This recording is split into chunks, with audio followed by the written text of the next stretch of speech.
Team Fortress 2 HUDs are one of the best portions of TF2 modding in my opinion, since due to what Valve did to their servers after the cheat incident from Game Banana years ago, almost all mods are disabled from their servers, with HUDs being one of the few exceptions. Even if you don't use UI mods for TF2, it's good to have something new to look at instead of the vanilla HUD, which I consider to be a cluttered mess.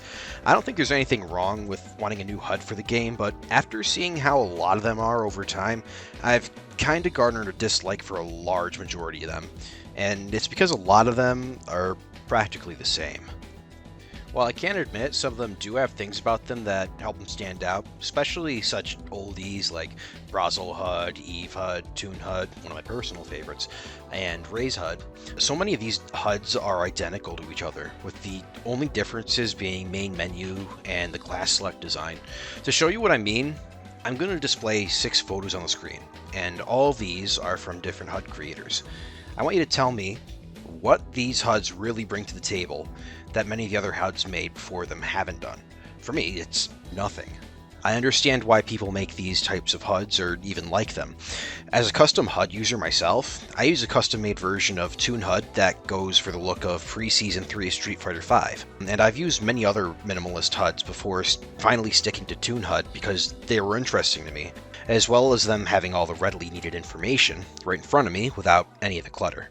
What these HUD makers do rarely bring anything new at all when compared to one another, other than some font, color, and size differences, along with a possible different text chat placement.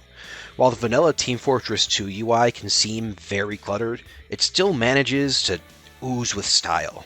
My guess is that they already see it as perfection, so why bother messing with something that's fine the way it is, outside of some slight tweaks. While I'm not a HUD creator myself, I can still judge the HUDs themselves for being so similar. If I can give my own criticism, it would be to make your HUD truly stand out instead of being another carbon copy of every other existing HUD. Like maybe you can make a HUD that's based on the styles of other games, or even any style in general.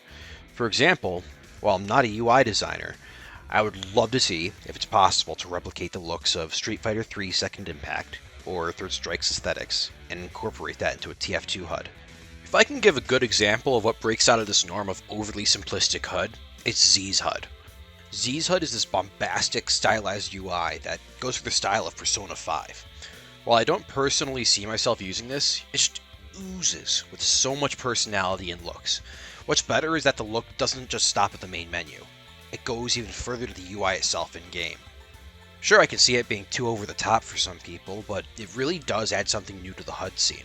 I know that custom HUDs like this end up lowering your FPS the more is added, but I'd suggest downloading it if you know your computer is up to par to allow it. I think if possible, it would be cool to see new HUD creators try to make a minimalist variant that has something about it that stands out from all the current ones. Add some graphic flair to the elements of the HUD you're working on, outside of the main menu and the class select.